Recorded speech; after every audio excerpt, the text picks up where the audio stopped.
Light the beam! Light the beam! Light the beam! Light the beam!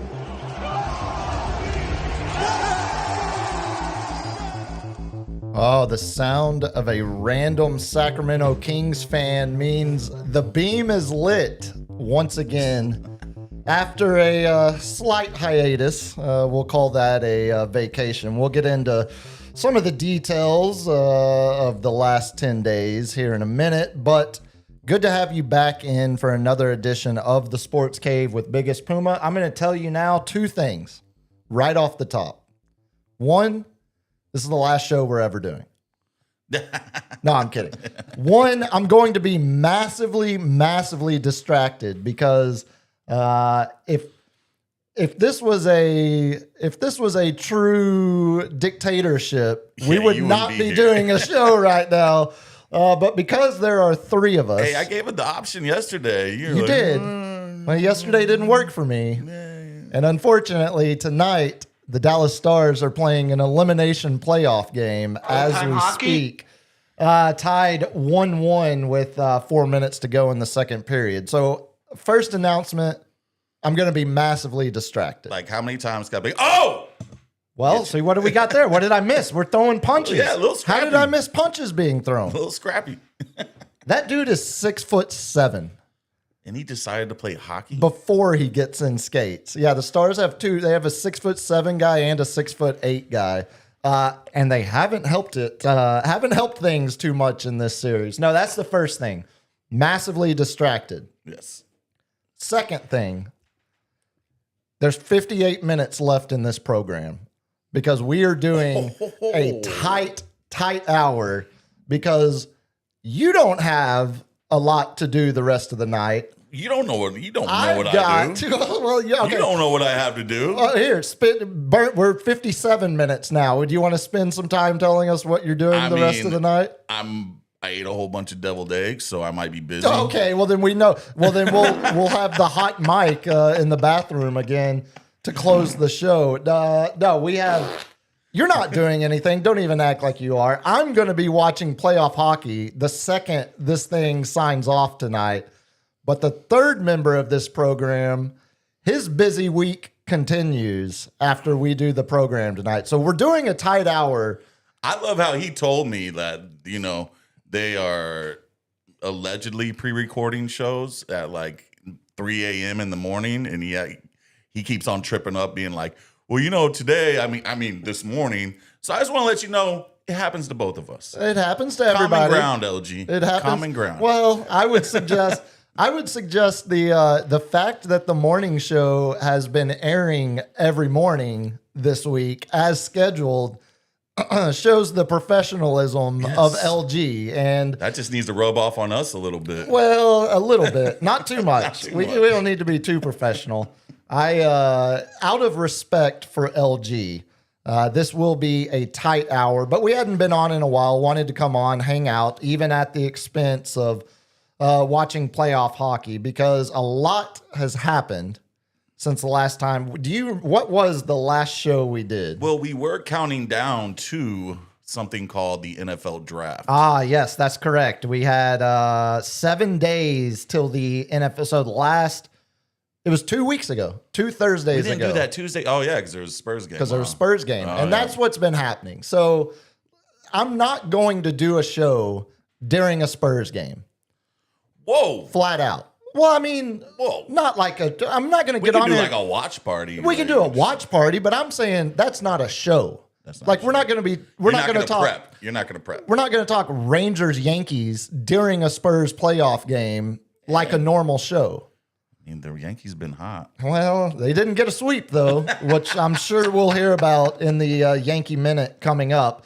We wouldn't do a Yankee Minute during a Spurs playoff game. During a commercial. So we wouldn't do, and now. I make it work. You try to box me in. I will get out of that box. Hey! Oh! All right, you're going to get a lot of that. Like I said, massively distracted as the Stars. I think it was almost a year ago today, when the Stars game was on, and y'all scored 3 goals in the last 7 minutes. Would you like to? Let's check the notes here. That was so we did. We're gonna the close most the show. excited I've ever seen Puma? I love hockey. I love hockey. I love Pantera. I love the Dallas Stars. I love Tupac giving the double birds in a Dallas Stars jersey. We're gonna end the show as normal with some Today in Sports I pulled. I got some good ones for today, including a death on this day from the 12th century. So you have that to look forward to. But on this day last year, we were covering the Fiesta, Bad Drivers Downtown. I'd just gone to the soft opening of Palomino Bar in Southtown. Right. Yeah, we were doing NBA and NHL playoffs in the lightning round.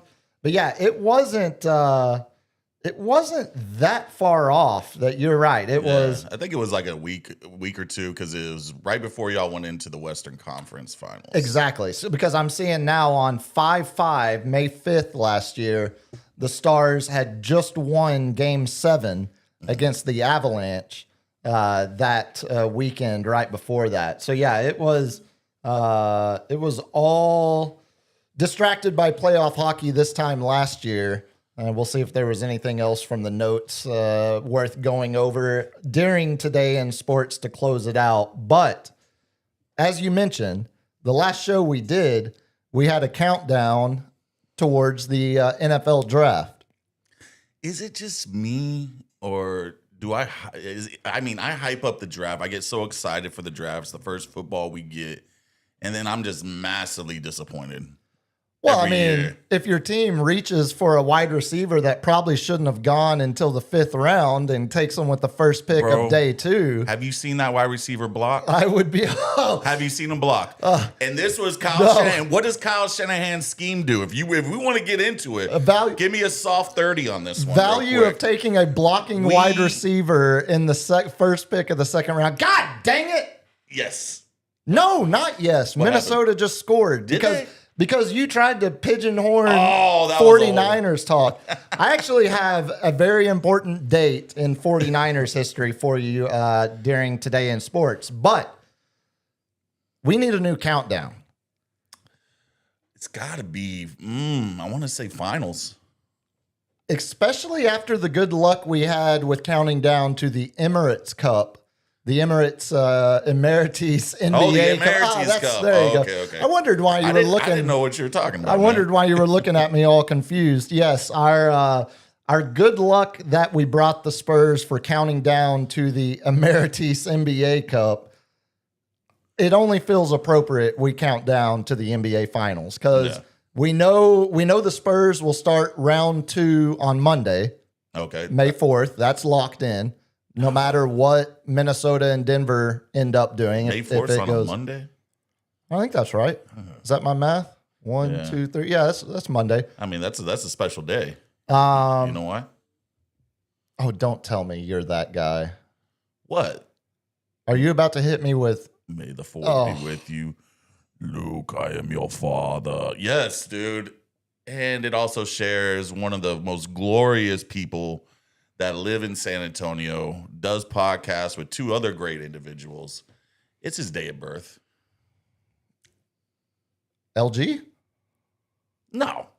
It's not my birthday. You know, there's the third. Are we giving away? It's my birthday. Okay, so we're giving away some personal information. I love it. Not telling you the year, buddy. Now we just need the last 4 of that social and we'll be in business.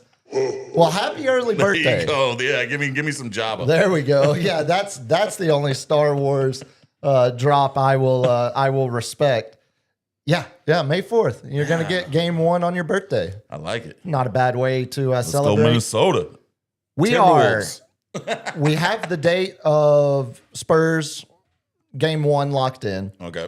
We don't know, obviously, what goes on between then and the NBA Finals, but we do have a date for game 1 of the NBA Finals, and that day is 34 days away.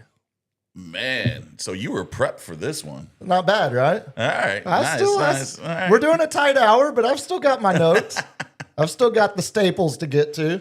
Yeah. If I couldn't convince y'all to do NBA finals, we're also 80 days away from the World Cup final. Man. So I think we've got our next two countdowns locked in right So there. they moved the World Cup from June until late August. Just for weather Starts reason? Mexico plays the first game on June 11th. USA has to go second on June 12th. How is that 60 days? No, it's the final isn't until Oh, July 19th, something like that. It's a full month. Oh, so you're counting down to the final. To the final. Oh, I thought Yeah. the start. I No. was like, The hold up. start is June 11th, final July 19th. So 80 days till the World Cup final, 34 days till game one of the NBA finals. And I got a Dude, it's good, a lot of sports, man. it's a great summer for sport. It's a great year between Olympic hockey and the Olympics in general. You know, all of our normal staples in the spring, and then you add a World Cup that happens to be played in North America. Yeah. And the Spurs back being relevant this time of year. And everybody's opened up the tailgating. You know, Philly started the trend. New England had to jump on board. So now you can have tailgating outside the football stadiums For for soccer. Oh, they're actually going to allow it? I Yeah. thought FIFA kiboshed it. Nah, New England said they were going to open up because Philly was standing firm. Yeah, I mean, it's what makes soccer better? A bunch of drunk soccer hooligans in the stands. That surely nothing can go wrong there. Add geopolitical tensions into it amongst fan groups. I'm sure it'll all be You fine. take a Norwegian, and this is how we funnel a beer. Can you imagine the amount of Austrians that are going to learn how to shotgun Coors Light? Right? They have the special shotgun tools.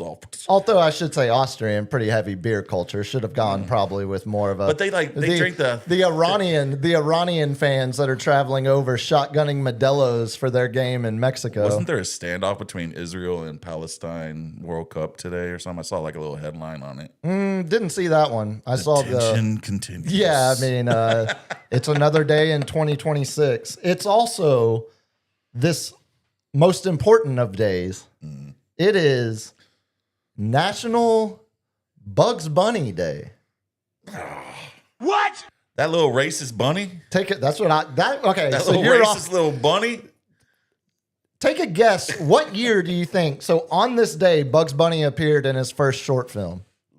Take a guess So on it year. had to be, I want to say, so if Mickey Cover it. appeared Make in sure like you don't see it. the 1912, 1910s era. Yeah, because it just hit 100 years and Yeah. became free use. Steamboat Willie, right? So Looney Tunes had to catch up post World War One, Yep. pre World War II, You're on the right track. 1931. Wow. Close. Kind of close. LG, you want to take a swing at it? 1935. Closer. Oh, 1938. On this day. Oh! On this day. see, LG just ran off my scientific thinking, man. Well, it's the benefit of going second in Price is Right. I mean, he right. basically just $1 you yeah, he won, man. for the most part. But no, we Bad form, LG. speaking of LG, we're gonna hear from LG here in the weekend recap. But before we get into Spurs notes and NBA playoffs and the main seggy, LG, tell the good people how they can help support this program. All right. You can support it by subscribing to this thing. You can also throw us a super chat up in here. We are at Sports Cave Live on YouTube, sportscave.live on all the other social medias that the captain has created, meaning Instagram and TikTok. And Grinder, Yes. Dude, real big on We're Grindr. heavy on Grinder. Mm-hmm. I am a bear. You are what we call a cub. Okay. I'm not sure I need a further explanation, All but right. thank yeah. you. You can Okay. also support this thing LG's a twink. by hitting the like button. Only you would know these terms. I was about to say, I feel like You're well versed in the vocabulary, huh? we might need. Dude, I literally like sat down with one of our mutual, Michael, one of my shout out to old Don, his mom, who called me all drunk the other night. Like, and she's like, I need a pickup. My car's flat. And I'm like, Don, did you get in a wreck drunk? I'm on the way. You have friends, drunk parents calling you. Oh, yeah. They're great. You know every term of the LGBTQ plus community. He's married to a very lovely man named Kirk. See? And, There's anything wrong with that. Not anything wrong with it, but I literally have these conversations. I'm like, I want all the names. I was like, give So me you all. can throw them out there comedically, yeah, and pose as an ally while you use. I could be learning more important stuff, but this is the stuff I retain. you know? you could be learning Brock Purdy's every game stats, but instead You want to know his air yards past 10 yards, 15-yard completion rating? No, I want to know what you would call a Scandinavian cub in Norwegian or Norway. Scandinavian cub. Yeah. We call that a unicorn, sir. There we go. Now, as LG said, if you do throw a super chat out there, we will get to it if it's on subject. If not, we'll get to it before the lightning round. Appreciate all of y'all hopping back in with us today. The schedule is going to be weird as long as the Spurs are in the playoffs and as long as LG is staying as busy as he is, which we'll get an update on here in a second. Starting lineup, listen in the mornings. And he gets all those sweet, man, he gets to go to every game. I'm so jealous of LG. Well, you know. All I need is my press pass. Can I just get my freaking press pass already? No, but you can I will represent us proudly. You can apply. You'll be proud of the representation. That's for sure. You can probably start applying for next year, though. No, it's obviously, it's been 2 weeks since we've been able to go live. It's a busy schedule with all of the Spurs games, but it's also busy back at the station as well, because the last show we did, it was a couple days before the launch of the morning show, and LG was telling us all about it, getting us ready. If you missed that, or you haven't been awake in the mornings, tuned in to Ticket 760, LG and Carl, this is the first week of the starting Sweet lineup. Schoening. Good old Carl Schoening, 6 to 8 on Ticket 760 is when you can hear it. You can maybe randomly catch it live if you're plugged into the YouTube channel. LG, what's the exact link to I gave it a subscribe. A subscribe? Oh, I appreciate you. You can subscribe to the starting lineup at Starting Lineup Live on YouTube. There we go. So we got Sports Cave Live. That's on everything. We got Starting Lineup Live. Yep. You got Twitch yet there, LG? I haven't started the Twitch, but there is a Sports Cave Live Twitch. I hear we're Kick. broadcasting on it right now. I hear Kick is also. What's this Threads? I don't know these Threads. You can follow Starting Lineup Live on Threads as well. Yeah. How about Blue Sky? Have y'all joined? Haven't jumped into the Blue Sky. I don't think yet. you probably need a Blue Sky account. Probably not. They got hacked by the Iranians the other day, so I'm say one avoiding thing it. about the IDF, and all of a sudden they're all coming after you. Well, I mean, yes, yes, that's the MO, that's the operation. But yeah, no, if you've missed it, because Carl is so involved with the Spurs, does the pregame and postgame for Spurs Net Center. That means Carl is at the arena for a lot of these games, which means LG is waiting, and LG's working these games as a cameraman too. So the morning show, it's a pro and con. You're getting information and analysis straight from people that are physically at the games. Yeah. But it also means they're at the games and then recording late, because this week at the station, unfortunately for y'all, apparently everyone took vacation but me and Andy. It Really? is a It's a ghost ghost town. town? Oh, So buddy. starting tomorrow, I'm in for Shane the next week straight with Andy. Good. I think we're going to have Issa or Tim, one of the other board ops, cover some too. But I'll be on. Was on with him today, on tomorrow, all through next Thursday. So I'll be doing all the ticket afternoon shows with Andy for the next week because Shane's taking vacation. This week, the guy that is the morning point man which would have been who Carl and LG are working alongside in some capacity. He's on vacation this week. Good dude. Shout out, Jacob. Hope you're having a good vacation. But that means LG and Carl's schedule has been a little erratic, a little crazy as they scramble to get the show out there for the masses. But besides the schedule, how's the rest of your week been, LG? It's been all right. Had to file a police report today for a stolen package. What? Yep. From the neighborhood here? Yeah, but the package was never delivered because I have cameras outside. But the post office claims it was delivered to my doorstep, but yet there's no footage of said delivery to my doorstep. Have you gone on the neighborhood app and asked around? I don't have the neighborhood app, but I walked around to the neighbors and asked them in face-to-face, and nobody received it or admitted to receiving it. But the post office claims they did deliver it because they have GPS on their truck. But they don't take a photo of the delivery like Amazon does, so there's no real proof. And my real proof is there's no footage of anyone walking to my door.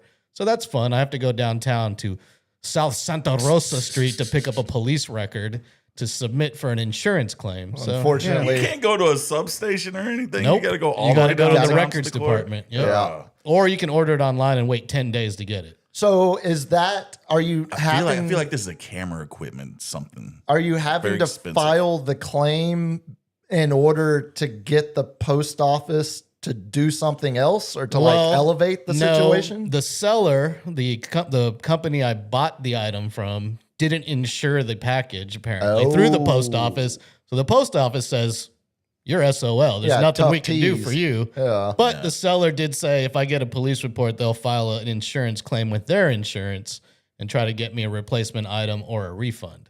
Hey, the Fleshlight company does not play. Hey, do you know That's in Austin.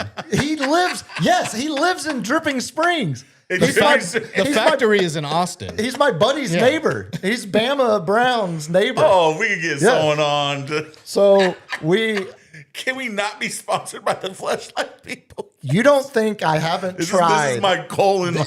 Now we're really stumbling into your. I am like, this is right in my wheelhouse, bro. Enough, Come on. Enough. I don't need to hear any more about your We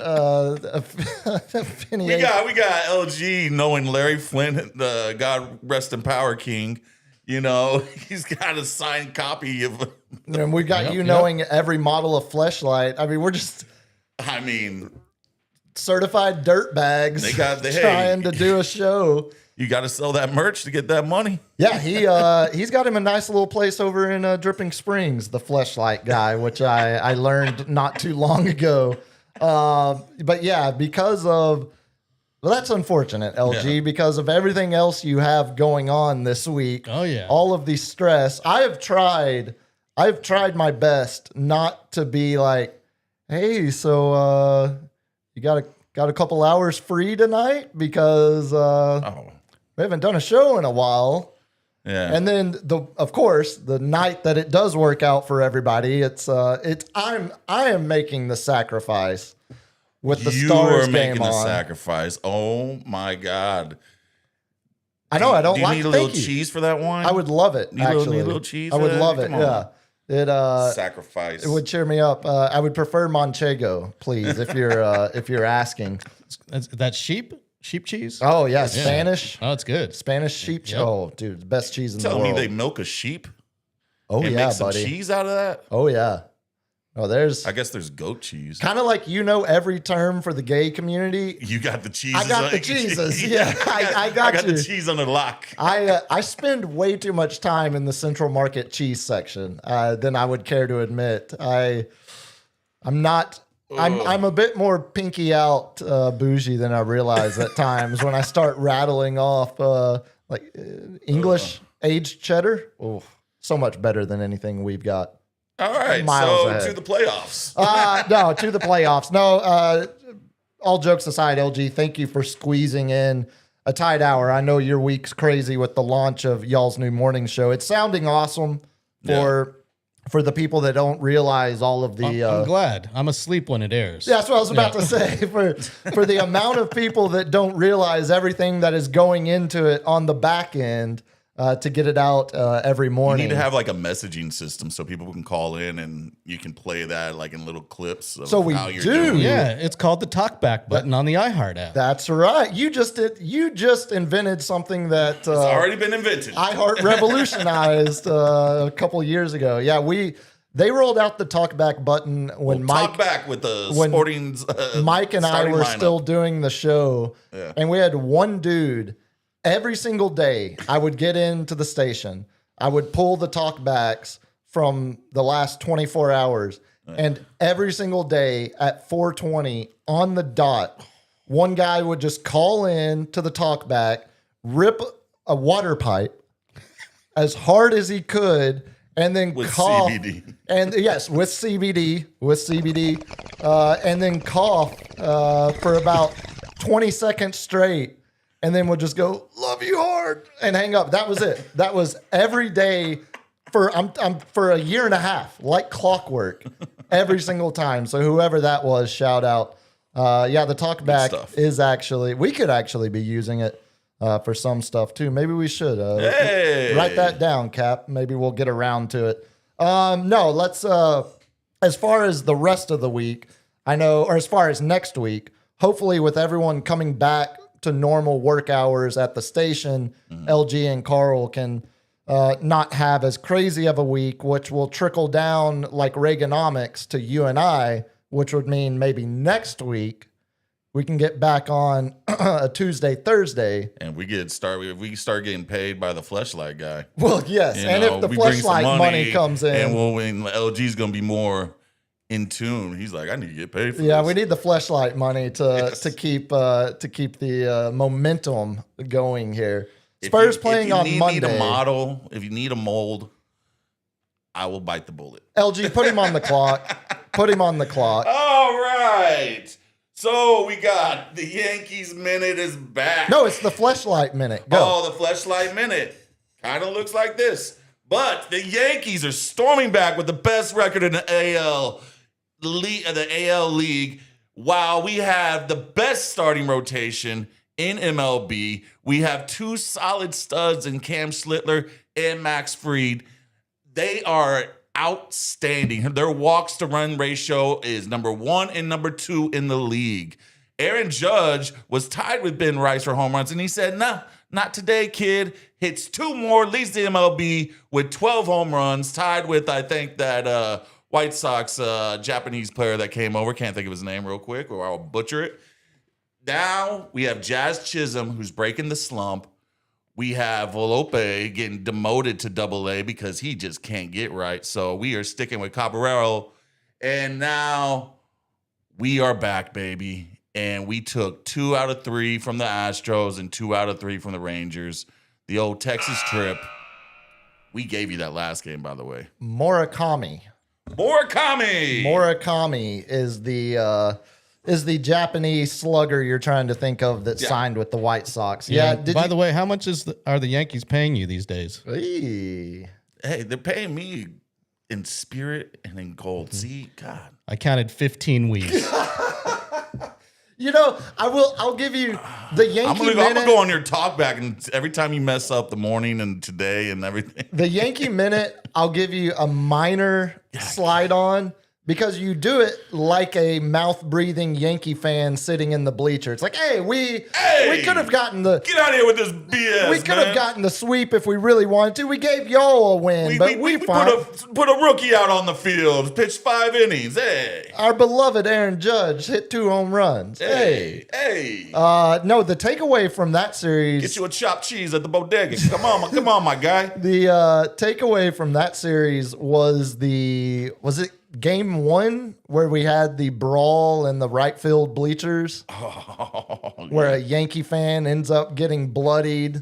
His girl ends up rolling, it was somersaulting. It was 1v2. 6 row. Well, it Like was a true Yankee fan, he started it, but you know. I was about to say, and it was 2v2 because she tried to take a few swipes, and as you have long been documented on this program, she got what she deserved in your eyes because... Was that the same girl? Because of the 2 different clips was the one where she just went to look like she was knocking off his hat. Same girl.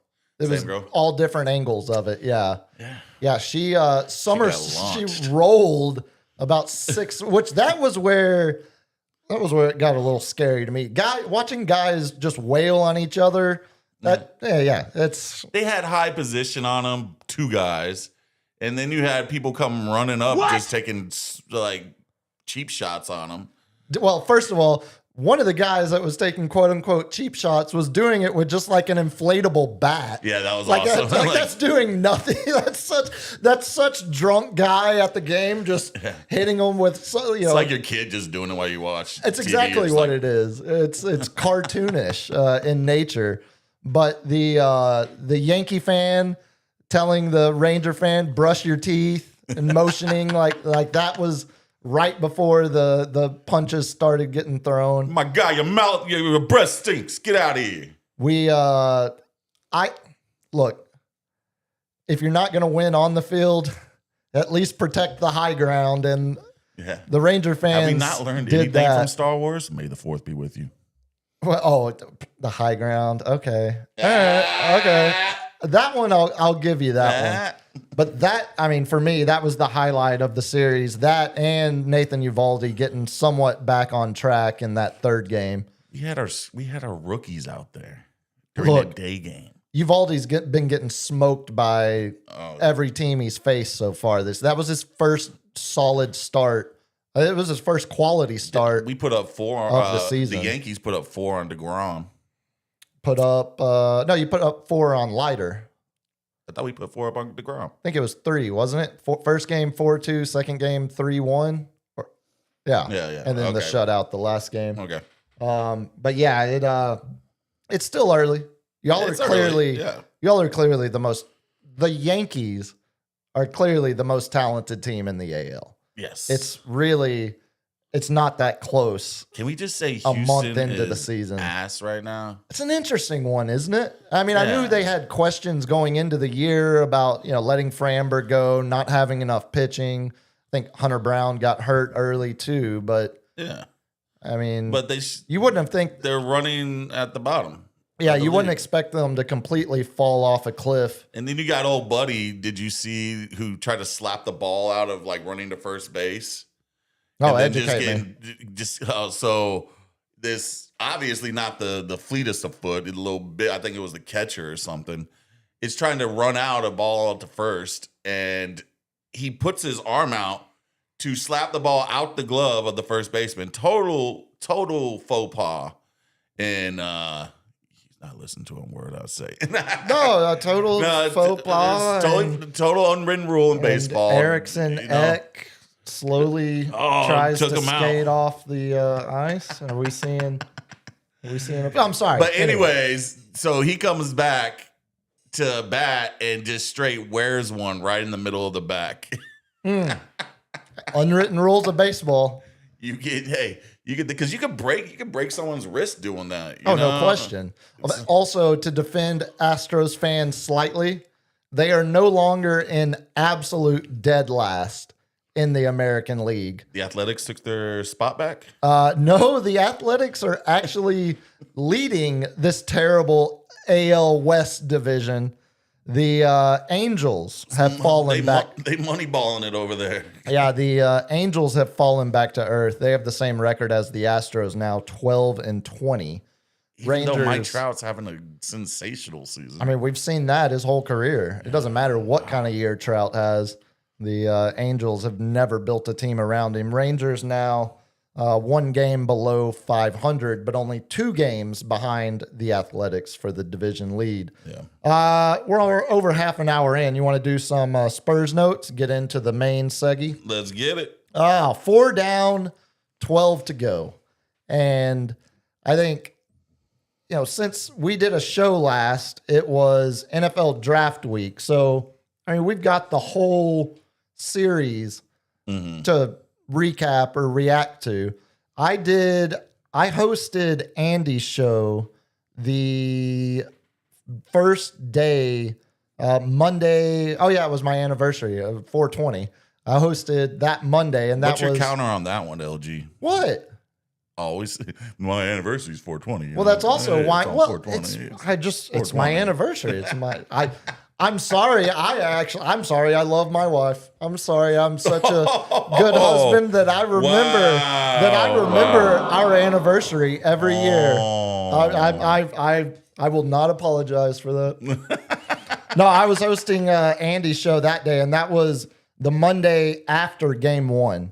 So I had, obviously we were reacting to what we liked, what we didn't like from game 1. But I would ask you, because I've got a list of some of the overall things I liked from the first round series. I didn't make one for things I didn't like, because at this point, I don't think there's a whole lot you can take away from that series. But I want to ask you, first thing that comes to mind, is there anything from that 5-game series victory, Spurs over Blazers, that you would say you didn't like? Or something, maybe even further, something that concerns you going into the next series? Yes. So when we have our foot on their throat, even in get it like not so much game 1 because we handled that pretty, professionally, but we lost game 2 with a 18-point lead. Also, even though we didn't have Wemby, I was about to say, with Wemby going out in the fully capable first of part winning of that game. Yep, absolutely. So we also had let them in the last 3 games. We were up almost 20 points on them, and they got the Spurs were up 20 points on them. Spectacular. Yes, and they got back into it with single digits and put the pressure on the Spurs, and they got to just tighten it up whenever we have the lead. We cannot relax.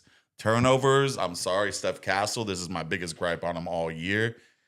He gives up 5 a game. They pop up every now and then and I get it, you're doing times. alley-oops or something, but I'm talking about those cross-court passes that are more into my why risk it? Just live ball turnovers. That's the biggest killer in the playoffs. If you're turning the ball over without it going out of bounds, or without fouling, or without it going out of bounds. If you're giving up a live ball turnover, you're giving up fast break points. And you can see it from the other team. They obviously studied it. They obviously know this is a weakness of Castle, because I always see the guy across the court staring at Castle to see if he's going to skip the top of the horn and try to throw it straight to the guy on the other side of the wing. And you can kind of see them peering at it. Like it's telegraphed. The turnovers, I would say, especially, we were on that first show after game 1. That was one of the things I had down for, what I didn't like. It was the fact that the Blazers led the league in turnovers this year in the regular season, and the Spurs committed more turnovers than the Blazers did in the first 2 games of this series, or of that that past series. So I think spot on with the turnovers, because a live ball turnover against the Blazers versus a live ball turnover against either Denver or Minnesota. But if you're giving live ball turnovers when you get to the Thunder series, if that's who it ends up being, that's usually a basket. That's how the Thunder beat teams by 30, because they absolutely feast on forcing those turnovers and then converting. I think the other point, playing with your food a little bit. That's a big one. Even in game 5. Even last night, you saw them smiling, joking, like clapping around. They were like just in the third quarter, and I'm like, what are y'all doing? Yeah. The game's not over. Lock in. So. No, I think you're onto something there. And that, I do think there's an argument to be made that what's the best way to learn not to do that? You do it a little bit. And you get bit. Yeah. They didn't get bit too bad, but there was a potential that you could have thrown away game 5 and ended up having to go back to Portland for game 6. They did they got bit in game 2, but everybody wanted to use the excuse of Wemby. And that I kind of do. I mean, I get it. I get it. They had the game. They did. They absolutely did. But they lost that game by 3. Yeah. That's the only game they lost all series. If you want to, Wemby on the bench in game 3 being like, we would have 4-0'd you.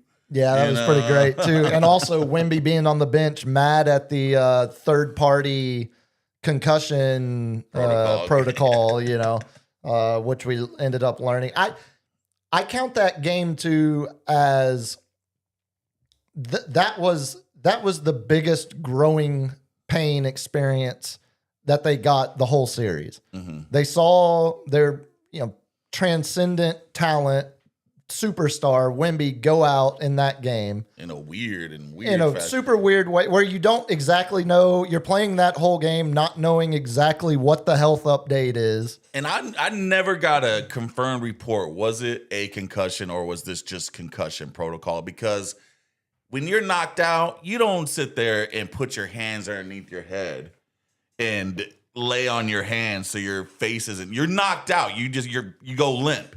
And I don't think he was ever knocked out. I think, yes, check him out, but I don't think he ever got concussed, in my opinion. I think you could. Well, you don't have to be fully knocked out to get a concussion, though. I don't believe.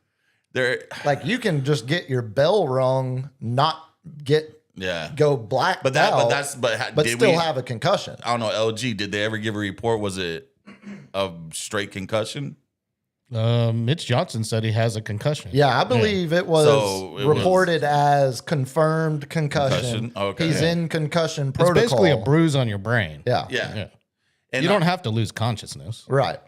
But that's the telltale sign of a severe concussion. So there's grades of concussions. Telltale is when you go in the fencing position, like Tua. Gang signs. Yeah, he kind of did. If you look at the replay, his left hand goes in that position. It curls a little bit. Yeah, that was the biggest concern for me because the way, obviously the injury, and then the way they end up blowing that game.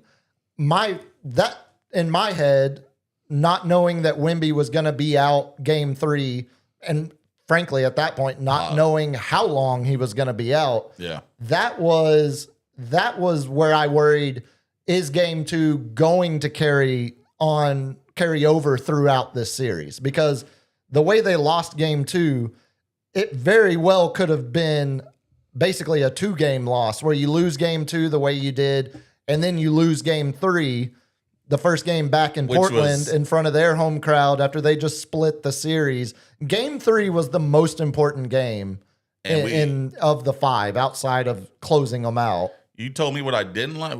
What I didn't like. What I do like. Yeah, is us coming out of the third quarter straight professional. Let's just take this team out, locked in. Yeah.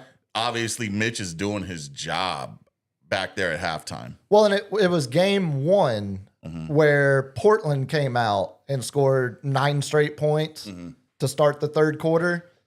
Again, a trend that when you saw it happen in game 1, that's been a trend for years for the Spurs. Third quarter was always 1,000%. It's been a trend. With which this team are we going to get with this group all season at the least? But you see that happen in game 1, and you're kind of thinking about how's the rest of this series going to play out.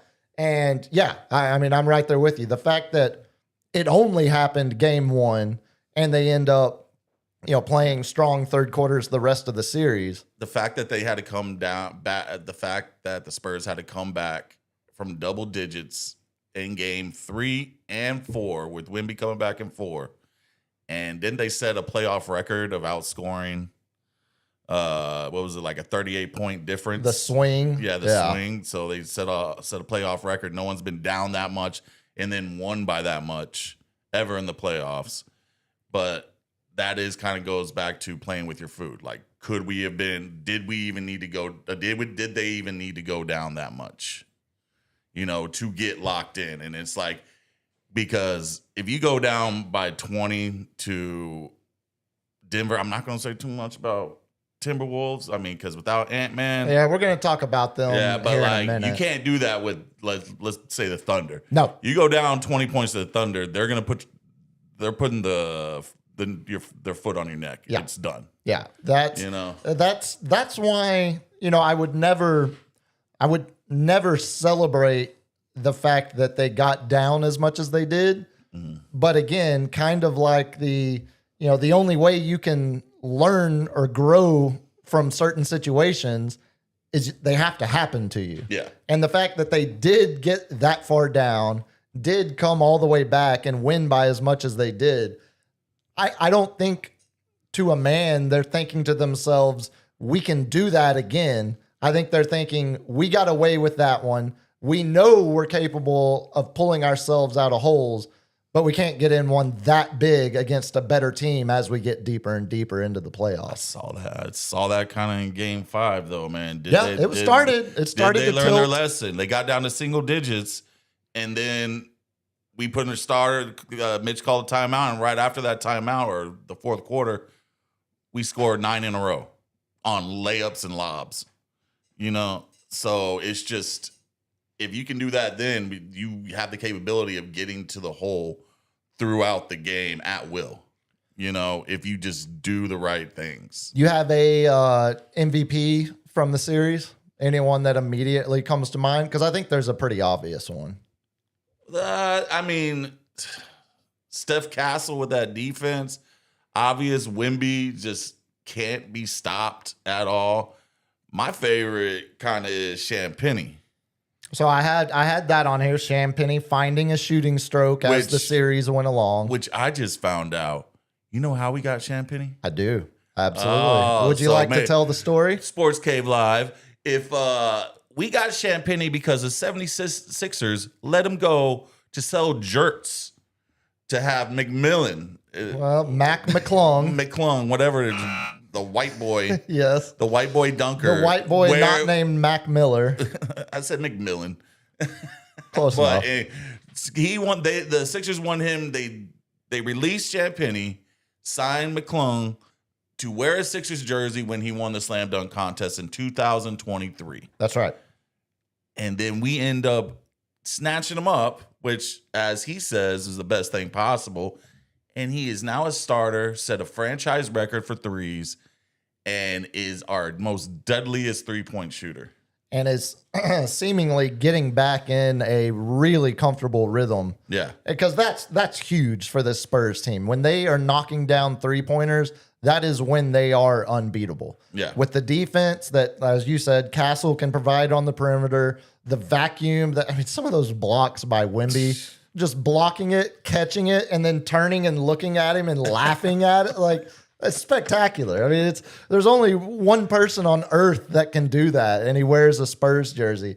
No, to me, De'Aaron Fox is the name. That was the MVP of round one, because when Wemby goes out hurt, you're traveling back to Portland, and De'Aaron Fox goes out there and has his best game when it's needed most. Yeah, even in Game 3 when we needed a win, right after when Wemby was out, De'Aaron was a facilitator. He was a driver to the hole, and he let Castle and Harper go off. I don't know how many assists he had that game, but I think it was double digits. Yeah, his numbers throughout the whole series to me were the sign of the one Spurs starter that has any level. Like, he had 7 games of playoff experience, one series. So even his experience was not nearly what you would think of when you think of having veteran experience in the playoffs. And to me, the Spurs don't win that series as easily without some of those games. Oh my God! He was okay. Yeah. I mean, it felt like he was basically, like a 26-7-7. Yeah. Throughout the whole series. He's the star that we signed. He's the max contract. He's our max contract. Yep. And he showed up when we all had questions. I will say, going into the playoffs, because he was a third scorer, fourth scorer at that point. Yeah. I mean, it's like you're supposed to be the leader. The De'Aaron Fox slander had reached some ridiculous levels throughout the regular season. But it was, I feel like at least for one series, He did a lot to quiet that narrative. Speaking of, the superstars, God dang it. Royce is ahead on us. Royce he told us the goal in the chat. He put an F word out there, and I'm like, uh-oh. Well, that's not FC. You even know that's not FCC.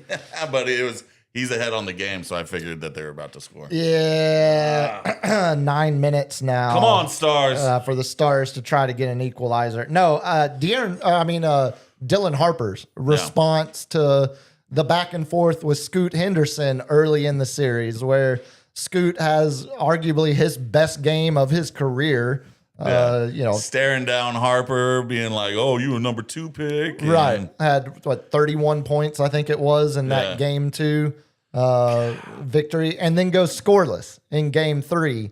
And Dylan Harper ends up having, what was it, 29? 29 and whatchamacallit, Castle had 31. Right. And so you're getting, that to get 29 points from a rookie off the bench. And you're not the 6th man? In it's because the 6th man of the year is also on this roster. Yeah. Keldon wouldn't mind seeing a little more out of Keldon in the series, but I think he knew Harper had the hot hand on a couple of those games and kind of deferred a little bit to more. him a little bit. But Keldon showed up in game 5. Yes, absolutely did. Absolutely. I'm glad for that.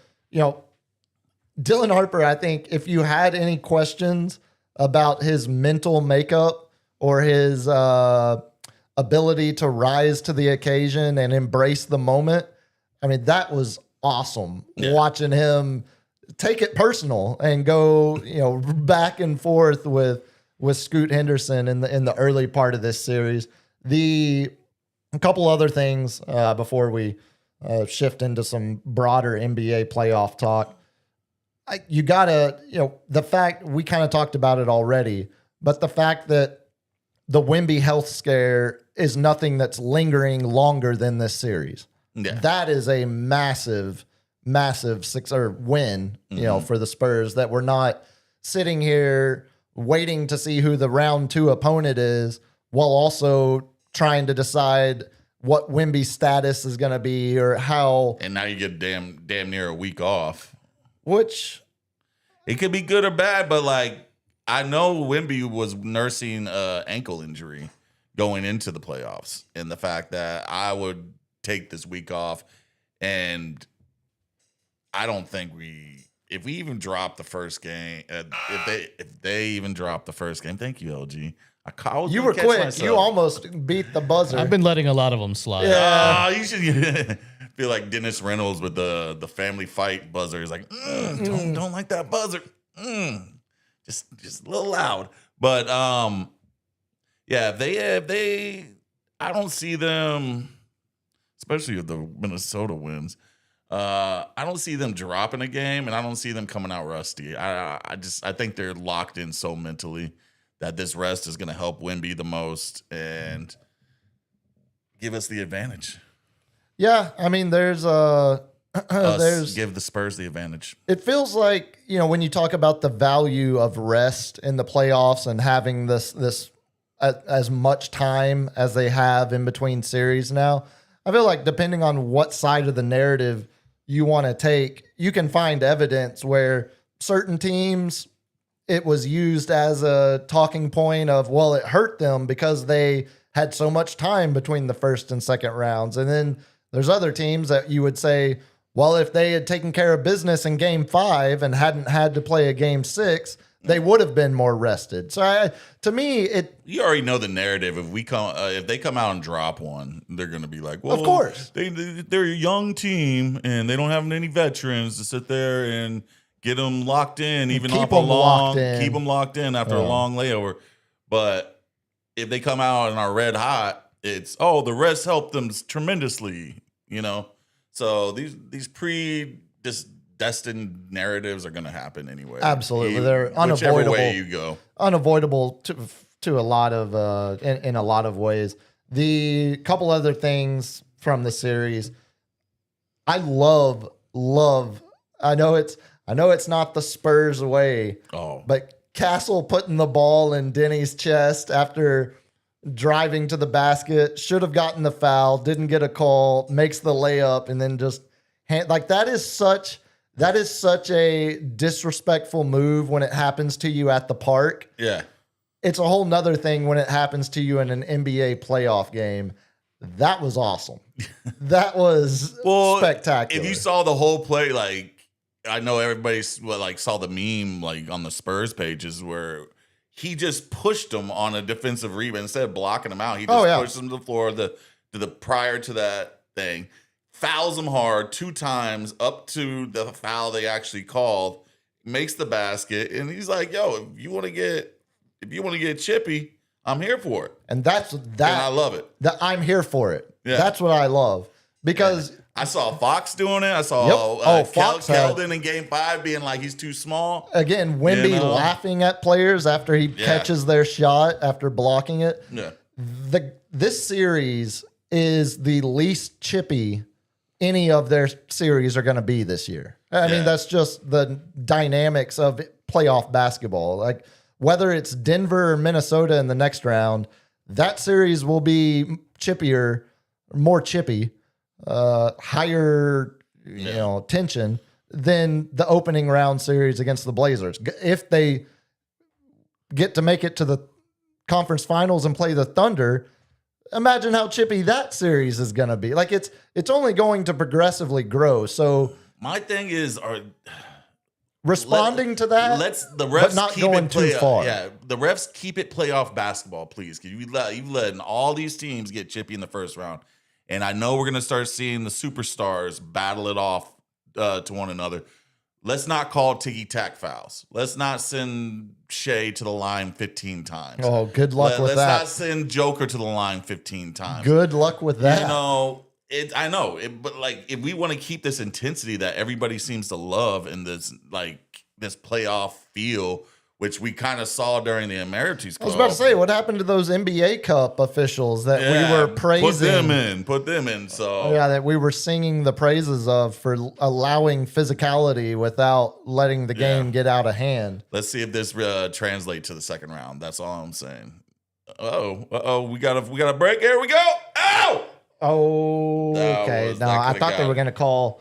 I thought they were going to call that tripping on the Stars. We're running out of time here. We're running out of time in more ways than one. Stars are down a goal under 5 minutes, and we have hit the 57-minute mark of the program. So quickly, we've talked about it a couple times.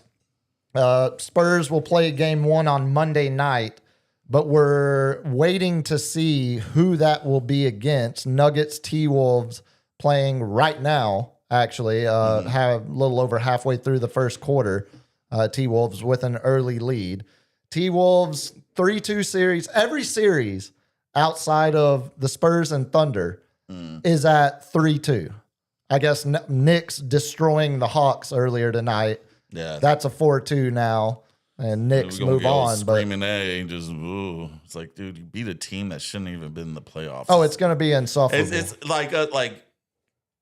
Did I want to go honking? Yeah, I miss honking, but we beat Portland. So let's save it for the second round. But I do get it. 9 years without honking. Did you go honking? So you demanded video. Ah, yes. LG, I believe there is a video in the proper channels to potentially answer Cap's question of whether or not I've seen some crazy videos like the one on military where the guy's lighting gas on fire in the middle of the road. So this was us. What was that? Tuesday night? Yeah. This is the Spurs mobile. This is downtown San Antonio Tuesday night. Yeah, it's oh yes. Keep commerce open. So it wasn't. Gina, once again. She closed it? I thought they said they were going to keep it open. It was, commerce was blocked. The giant Wemby fathead. So that guy was giving high fives to the roommates giving him high fives at different times. We had people driving past the other way giving high fives. They diverted. Thank you, Gina. They diverted. Thanks, Gina. Down Houston They had cops right there blocking everybody. But speaking of, Was there any arrest? Anybody? well, Was there any arrest on? speaking of cops, after we circled out of downtown, there was a group of 3 cop cars that had a guy that they were like searching his pockets and everything. And as we drove by, I just gave a 3 honk, go Spurs, go. The roommate and our 2 friends that we had in the back, like, what the hell are you doing? You can't honk at cops like that. It's like, I want them to know the Spurs won. We honking cops, dude. Yeah, Come on. I just wanted them to know that the Spurs closed out the series. But yeah, there's your video evidence. All right, nice. And look, I tend to agree with you. Next year, when the Spurs win a first round playoff series, it won't be like it was Tuesday night. Yeah, this was Tuesday night was on. It was pretty awesome. It was. Yeah. You could just.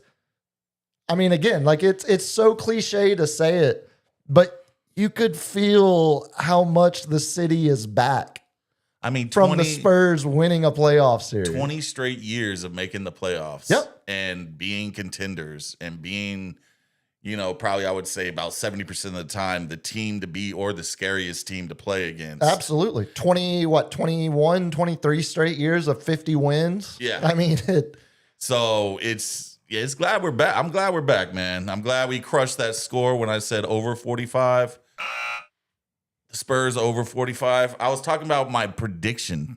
All right, guy. All right, yes, Chief. yes. I'm glad we're back. I'm glad I'm back. Yes, there you go. Yeah, just personalize with my predictions. Yeah, you're back. Yeah, not we. But yes, no, we royal we enjoyed ourselves. We enjoyed ourselves Tuesday night honking and just enjoyed it till about sunup. To be honest with you. Oh no! Which is why we weren't doing a show last night. See, Sports Cave. This is blame why it on we the didn't. Spurs. Hey, no, blame it on the Spurs. You come in here and you drag your little tired ass in here. I had to we celebrate. Give the people what they want. I had to celebrate. No, just wear the sunglasses. Yeah, it would have been necessary last night. You mentioned it. I mean, I hope Minnesota. I hope the T-Wolves are able to close this out tonight, because in terms of the tougher opponent next series, if Minnesota can ride the high of a home crowd, win game 6 tonight, game 1 on Monday night, they still obviously won't have DiVincenzo, who, ruptured the Achilles. He's out calendar year. Jason Tatum, Tyrese Halliburton injury. But they also still won't have Ant-Man. They won't have Anthony Edwards. 2 to 3 weeks? Right. And 2 to 3 weeks would end up being... Was that the knee he was already having a problem with? It was the other one. It was the other one. So he's got 2 gimpy knees. Right. Which I still think he could still jump out the roof. Oh, yeah. No, I would not begin to overlook Minnesota if Anthony Edwards is back active in a jersey, no matter what shape he's in, injury-wise. But thinking about who would be the harder opponent starting Monday night, if Denver comes back and wins this in 7, yes, they won't be rested, but unless they have any other injuries between now and then, they would still have Jokic and Jamal Murray healthy, which is more than Minnesota can say in terms of top high-end talent. But we will see how that game ends tonight. See if we are going to get... The dog in me wants Denver, dude. I kind of do too, but I don't want the dog in me. I don't want to hear anybody with the, well, you got the Timberwolves in the second round and Shea had to go through Lakers with Reeves or someone. But you know how ridiculous all of that is? You don't set it up exactly. Like you don't know. Happens, man. All that matters at the end of a season happens, man. Did you win the Michael Irvin hit by this doo-doo?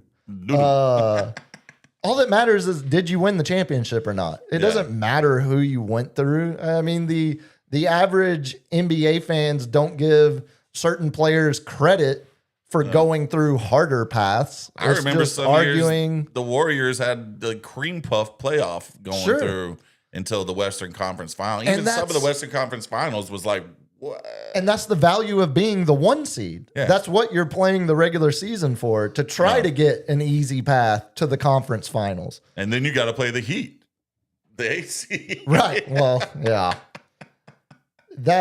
Now, all things being said, that Nuggets championship, go back and look at some of that path. That was about as fraudulent of a championship as you can get. But yeah, I agree. The competitor side of me wants to see Denver in the next round. Yeah. The Spurs fan says, I want to get. let's to the get Western Minnesota with their injury situation, and let's roll the balls out for game 1 Monday night. Elsewhere, are the Rockets going to come back? If KD comes back, I don't think KD comes back. I think you think he's checked out, or you think he played the second most minutes in? Oh, don't get that open goal. It's going to be a penalty on the Stars anyway for interference because they held him as he was trying. Oh, they didn't actually call that. No late call. I thought they were going to call. But KD had the most minutes played in the league this year. He only second most. He only missed 4 regular season games, and he's missed as many playoff games, and he's missed more playoff games in this opening round series now. That's it right there. Stars are done. Hook 'em. Empty netter for Matt Boldy. Let's all go home for the offseason. Oh, poor. Well, there goes the first note of Lightning Round. Stars update. Won't need that. That's going to be a game 6 We have loss. a sad Sam on our hands. Do you want to talk about the rest of the playoff series? Orlando, just name them down. We'll give 1 sentence each. Okay. Here's my He's notes. So bummed. He's so bummed. KD a mystery as Rockets fight out of 0-3 hole. Yeah. Pistons aim to avoid massive upset. Yeah, Now down they look 2-3. They look serious, but Orlando, they're playing like what we thought they were in the beginning of the year, a contender. That game 5 where Cade and Paolo are going back and forth, both end up scoring over 40. Yeah. That was a great playoff basketball game. Now they get to play in Orlando, game 6. Yeah, but Franz Wagner looks like he's going to miss that game though. So it's so it's going to still be a shorthanded Orlando Magic. Can we get a team. number 1? Can we get a 1-8 upset and basically kill all of Puma's arguments about the 1 seed in the AC? Just that never happens. Well, it doesn't happen often. I mean, I think 2 times in the past 4 years, that's kind of often. the bigger upset would be if the Sixers end up beating the Celtics in a game 7 in Boston. Because right now there's 6 minutes left in game 6, and the Sixers are up by 16. So it looks like we're going to get a game 7 in Boston. So the Eastern Conference could realistically lose both of their top 2 seeds in the first round. When's the last time that happened? I don't know, man. I don't either. That's ridiculous. No, that's a bit absurd. And they both were up 3-1. Yeah. Yeah. Cavs Raptors, the kind of forgotten first round series, Yeah. hasn't really gotten a lot of play. It's been a great series though. Yeah, it's been a great Cleveland series. responds, wins game 5. But the Cavs, I think their window has closed. They had the best record last year. They went out in the first round? No, second round. Yes. Yeah, second round. Yeah, why are you still watching it, man? It's 20 seconds. Because there's 18 more seconds of hockey that I'm going to get to. Yeah, that's what you wanted to see. Another empty. How about netter. another short empty net, not short-handed goal? Yeah, Stars are over. Stars are cooked. And then Knicks closed out the series in historic With the fashion. ridiculous thing. The only thing that kills me is Jefferson. Jefferson kills me as a commentator because he's sitting there. Richard Jefferson. Yeah. Yeah, I mean, he sometimes, man, when you roll out Dick, it's just not good. It's not good, man. Now, Dick Jefferson's got some. He's got some interesting holdups especially in a blowout game where you're relying more on the personality of announcers. His personality, it sucks that Dick's personality is not good. But but usually on the holidays and on your birthdays, it gets a little more interesting. Maybe on an anniversary. Maybe. Okay. Well played. It's a year of doing this, and you found some FCC little wiggle room. That's there, right. Baby. Yeah, I'm proud of room. you. LG, let's do a lightning round. Get out of here. Do you have anything? Do you have? I'm done. I mean, I'm reading Today in Sports, and I'm about to go get wasted. I need to tell Carl I'm not going to be available to record a segment later tonight because we're about to drink our sorrows. All right. So the first pair of teammates in MLB history to hit with at least 10 home runs and 20 walks in the month of April, by the end of April, are Aaron Judge and Ben Rice. You, sir, are a magic man. Do you know the last two teammates that did it? Was it Griffey? No. Yogi Berra. Yogi Berra, Mickey Mantle. That's right. Yeah. Yes. Mantle and Berra were the last two to do it. Yes. Only appropriate that it would be two Yankees. Yeah, that happened during that Rangers series, unfortunately. So I did see that fun fact. So do you want to go with more unbreakable records? Hit me. All right. Most innings pitched in a single game. How many? Surely someone pitched 17 innings. Yeah, but this is for the whole game, and only 2 people pitched in it. How many innings? Oh, I don't know. Educate me. 26 innings. What year? By Leon Cador and Joe Oshweger. I mean, it's the Blue Bee. What's the Blue Bee? The Blue Bee. Like, it's like a blue bee, like the Boston. Oh, it's the old, Brooklyn. That's the old Brooklyn so Dodgers. That's how old it was, like back in the 40s. Yeah. So, yeah, that. And then most grand slams in one inning. 2? By Fernando Tatis Senior. Right. Yes. Yeah. For the former Cardinals. Ranger Fernando Tatis. Yes. I remember that one. You forget baseball is my wheelhouse. All right. Most sacrifice hits. Most sacrifice hits. That's probably a bunt, sacrifice fly. Okay, so not moving hits, the but bait. sacrifices. Sacrifices, yeah. Oh, man. How many do you think that is? I wouldn't even know what number. In a game or a career? Career. Yeah, I wouldn't even know. How big's the number? 512. Not as many as you think. Who is it? Eddie Collins from the White Sox. Okay, yeah. Back. And most career triples? Lou Brock? Sam Crawford from Detroit. How many do you think? If he had 10, 100, 112. 309. 309. Okay, yeah, that's a little off on that one. And most complete games pitched in a season. One season. Walter Johnson? Sam Chesbro from the Yankees. How many? Chesbro. Chesbro. What a solid name. How many do you think he had?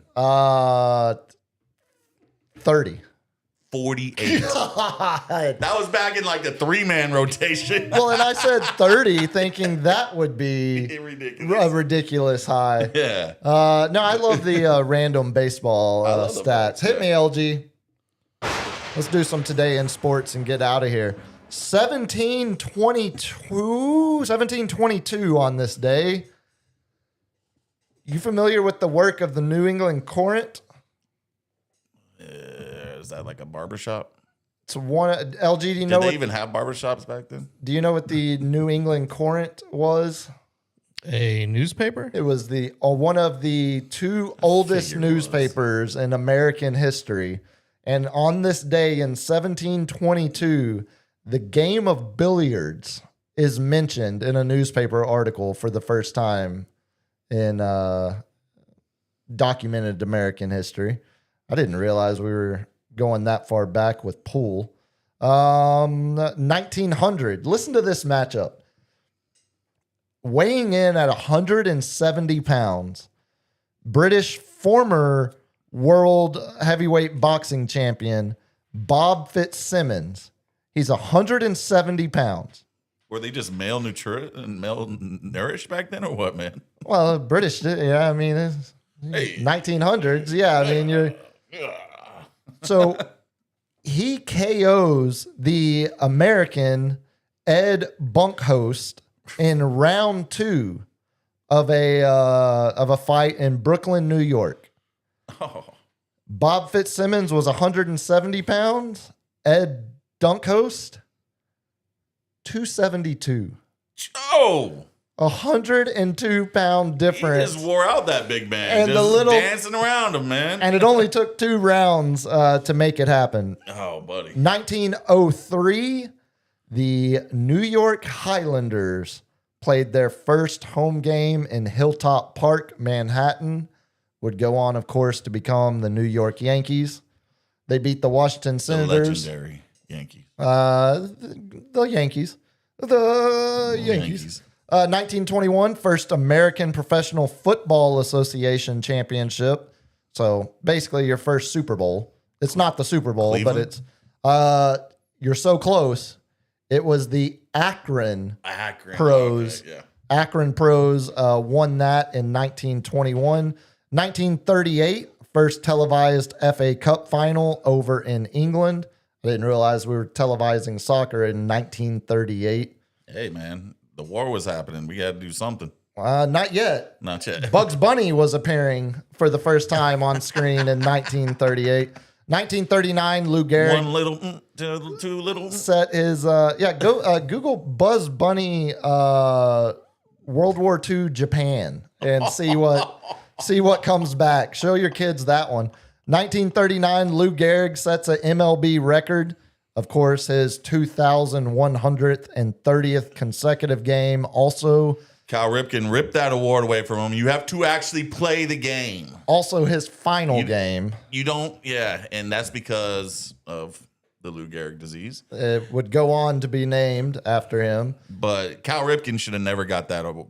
You can't just start a game for one inning, put him on the back of the order of the batting order. Can we also just be honest? It's a spare record to begin with. Like AC Green, the Iron Man record? Yeah, that's spare as hell. That's so. I think tell those people who play every day if that's a spare record. I would suggest some of those guys could have gotten some extra years on the back end of their career if they took a day off every now and then. I will always defend the day off as we're doing our first show in 2 weeks. 1946, Bob Feller threw his second career no-hitter, beat the Yankees 1-0. 1961, Willie Mays became the 9th player in MLB history to hit 4 home runs in one game. Say hey. This is a fun one. 1967, the Orioles had 2 pitchers combined to throw a no-hitter. Stu Miller, Steve Barber. End up throwing a combined no-hitter against the Tigers. Orioles lost that game 2-1. Would love to go dig into that box score.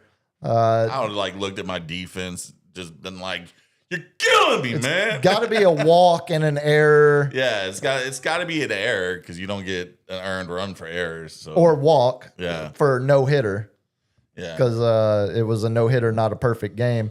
2015, Jameis Winston went first overall to the Tampa Bay Buccaneers. Sweet Jameis. Mr. 40-40. And then I'm going to save this one for the last. We'll end with this. We'll get deaths out of the way. So I know it's your least favorite. Oh, buddy. Yeah. Dead on this day in 1131, if you believe in the note-taking ability of the 12th century, Adjutor, the French Catholic saint and knight in the First Crusade, patron saint of swimmers, boaters, and drowning victims. I didn't realize we had patron saints for. I bet if you ask like a fisherman that, like, oh yeah, I know. See, and that's why I put it on here. And they got like a little Between Catholic little. Between the amount of fishermen we have listened and the amount of Catholics, someone's got to know about this Ed Juder guy. Ed Juder, man. Dead in 1131. He's a real, he's a real ass. Birthdays. A man of faith. Birthdays on this day, born 1852. Charlie Jones. Does that name mean anything to you? Charlie Day does. Charlie Jones was considered the first slugger in MLB history. He was the first player. So is he just like a liability on defense and just known for his bat? So he played from 1875 to 1888, played for the Cincinnati Reds, Boston Red Caps, and 3 other teams. Mm-hmm. Born in 1852, played for 13 years, is called the first slugger in baseball history. How many career home runs did he have? 13 seasons. And this is 13 seasons. And he's the first slugger. In what year? His seasons were 1875 to 1888. 24 home runs. I would have thought it was that low. Yeah. It's fairly respectable. 56. Oh, okay. He had 56 home runs over a 13-year career. So you know those ballparks are so crazy. Like, how many of those were in the park home runs? I would assume most of them were. Yeah. They were just hit over the outfielder's Him head. just sucking wind, getting to the home plate. That would be my guess. 1921, Dorothy Dottie Green, a member of the Rockford Peaches.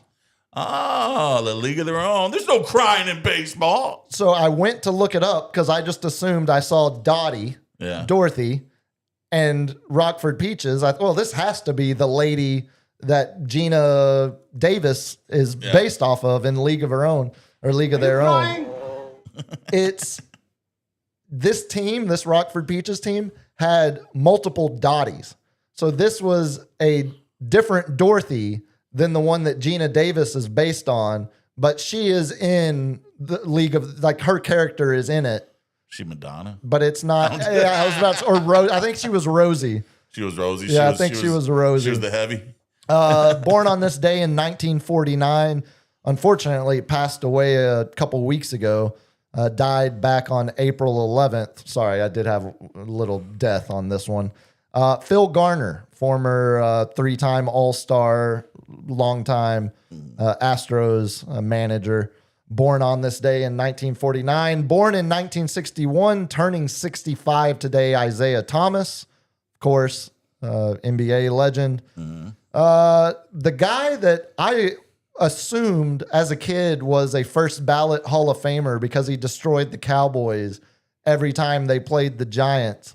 Born in 1966, American running back Dave Meggett. Remember David Meggett? He was a bowling ball running back for the. That was a hard M. He had he's second in NFL punt return yards all time. Finally, born on this day. Before we circle back to our closer, born in 1980, Argentinian basketball legend Luis Scola. Oh, turning, nice. What is that? Do the math, 46 on this day. Mainly play for the Rockets, right? Yeah, for the most part. And then to close us out, don't say I didn't ever do anything nice for you. Oh. On this day. I love it when it starts with a guilt trip, you know? On this day in it makes it feel better. Yeah. On this day in 2022, with the final pick in the 2022 NFL Draft, the San Francisco 49ers select Brockthaniel Purdy. Tell the people how to get a hold of you. Well, I did want to give you this one because I know you are a fan of the country, old school country music. We have to pour one out for sweet David Allan Coe. Yeah, passed away at 86. A very Is this another one? Has he got a pederast story that I No, don't know? no. He's just got some N-bombs in songs while having. He's 86. I give a pass to anybody over 70. You can say Well, what you want. Say what you want. You lived through that era. So I ain't telling you anything. There's two David Allen Coes. There's the one that a lot of people know, the "You don't have to call me darling." You know, there's that one. And you then can there's take this job and shove it. Well, then there's the guy that was selling CDs out of the back of pulp magazines where it was him. It was basically something you would buy out of the back of a Hustler. Like it's him just singing about the most vulgar of whether it's race, sex, gender, any and everything was on. He was basically. Why is all these people I pull up problematic, dude? Well, David Allen Coe. David. Yeah, well, no, he wasn't like your boy. My boy. Yeah, your boy. My boy. Your boy. No, David Allen Coe had a black guitar player, so it was all right. It was fine. It's cool. I got a black friend. It was above board. Yeah. He also got a bunch of friends in the community, as we learned at the beginning of this episode. I mean, tell the members of the community how to get a hold of you. You can get a hold of me at the Captain SCL on Instagram, and you can get a hold of the show at thesportscave.live on mostly everything. LG, we'll figure out when our next stream is once y'all's life calms down a little bit. When's y'all's next stream? What do you mean? Which show? Well, that's why as soon as I say it, I was For like, LG's house. When's the next LG's? I saw the 1 year celebration show. Yeah, no plan for that yet. No plan. So Okay. hopefully sometime next week. Well, then we'll see. make sure to keep listening to the starting lineup 6 to 8 in the mornings on Ticket 760. If you want to get a hold of me, you can find me on X at Biggest Puma, Instagram biggest.puma. We will hopefully see you next Tuesday. see, and there you're having too much fun with FCC rules. Look, I threatened a tight hour. What do we get? An hour 26. Dude, that's the tightest of the tight right now. We're getting tighter. They're getting tighter. The Kegels are working. Okay, on that note, we'll talk to y'all next week after we know the outcome of Game 1 Monday night. Spurs versus Nuggets or T-Wolves. Till then, y'all have a good weekend. Peace. Be good. Peace.